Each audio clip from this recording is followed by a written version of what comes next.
Little is known about Andrew. Well, if you look even on the modern web that's got all the information of the world on it, you won't find a whole lot of information about St. Andrew. But the Catholic Church canonized him, made a saint out of him years later, and he became known throughout the Christian world as St. Andrew. Now I'm going to fast forward to the 800s. I think it was 875. The Catholic Church, the Catholic Church sent a missionary, St. Rule, R-H-U-L-E, to a little country in the North Sea that had never accepted Christian missionaries. They ran them off. And the Catholic Church wasn't willing to give up, the hope. So they sent this missionary to the eastern coast of Scotland, and he founded a name in honor of Andrew, St. Andrew. And St. Andrew, Scotland, today you'll find it on a map, and it's the home of the game of, what they call pasture pool. There's another name for it. What do they call pasture pool up here? Golf? Oh, golf, yeah. That's the home of golf. You don't play golf, do you? Good. I didn't think you'd waste time like that. But I'm kidding about that. We have a grandson that 16-year-old that's a tremendous golfer. He might even make it pay for itself someday with a scholarship. But it's just not my thing. I never knew anybody that could ride a horse and play golf. If he did, he could play polo. But we fast forward to St. Andrew, to St. Rule's colonizing, starting a little town on the coast of Scotland, northern Scotland, on the east side of the island. And it's named St. Andrew. We're going to fast forward another 400-500 years. Macfergus was king of the Scots, and you'll find him in the history of Scotland. Find him on the internet.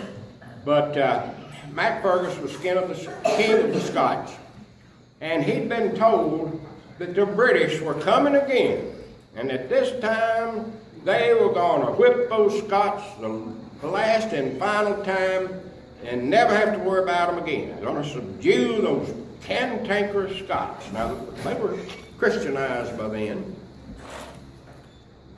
Macfergus had the Picts, the P-I-C-T-S, and that's a word I never have studied enough to talk intelligently about it, but it's another ethnic group that lived in Scotland, and he united the Picts and the Scots and went south toward England to what is today, I think, the border between Scotland and England.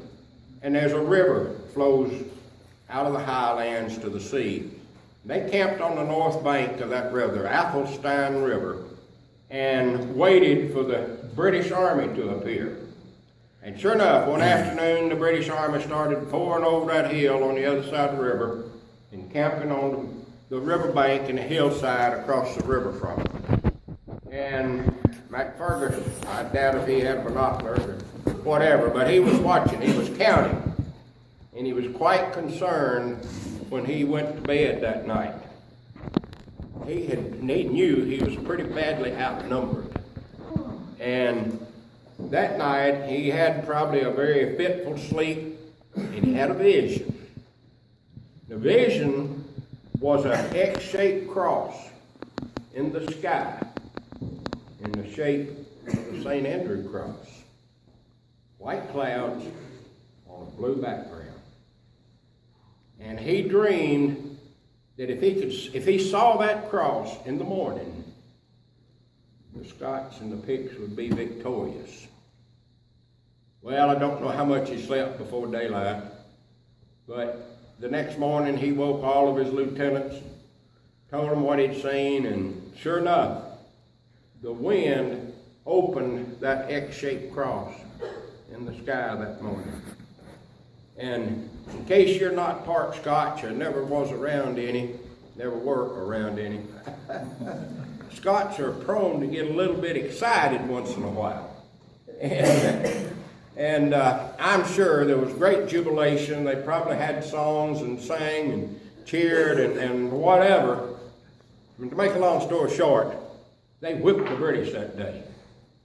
And that St. Andrew's cross, that white X in the sky, was talked about And not long after that, a dark blue, well, medium blue flag with a white cross became the national flag of Scotland.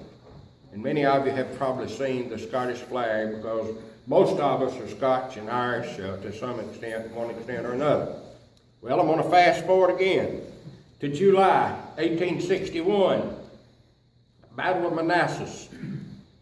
It was a hot day, and that gunpowder from muskets and cannons was thick as could be, and it wasn't enough breeze to blow it away. And you know, the morning of that battle, it was kind of seesaw back and forth.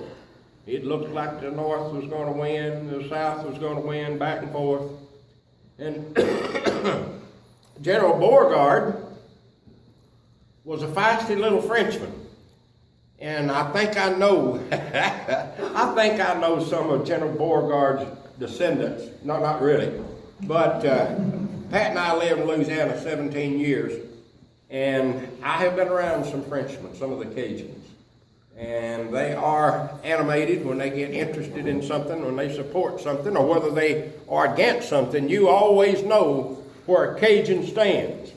And I can just imagine General Beauregard, when one of his lieutenants came to him and said, "Sir, there are troops coming over the mountain to our left or our right." I don't remember which way they were coming, but anyhow, he went to where he could see these approaching troops, and he couldn't tell what flag they were flying because the wind wasn't blowing, the cloth was just hanging limp from the pole.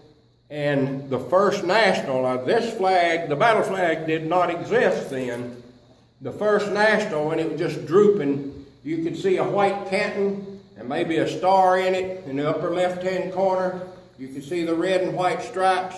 Well, the First National has got a blue canton with white stars and red and white stripes. And they didn't know whose troops they were. They were clad in blue, the soldiers were. But especially at First Manassas, most men in the Confederate Army and the Yankee Army were wearing blue uniforms because that's what they'd worn when they were in militia. So, they were wearing blue, but that didn't mean they were those lying, cheating, thieving, socialistic damn Yankees. But anyhow, they were watching this group of men. General Beauregard knew the importance of them being Confederate because a flank attack, you know, in those days they lined up in two lines and they shot one another standing there or marching toward one another. They shot one another back and forth until one line broke up and ran. And that wasn't much of a way to fight battle, but that's what they did in those days. And a group of soldiers attacking from the left to the right flank always determined the battle. And they were quite apprehensive about whose men those were. And presently a gust of wind opened that flag up, and it was the First National.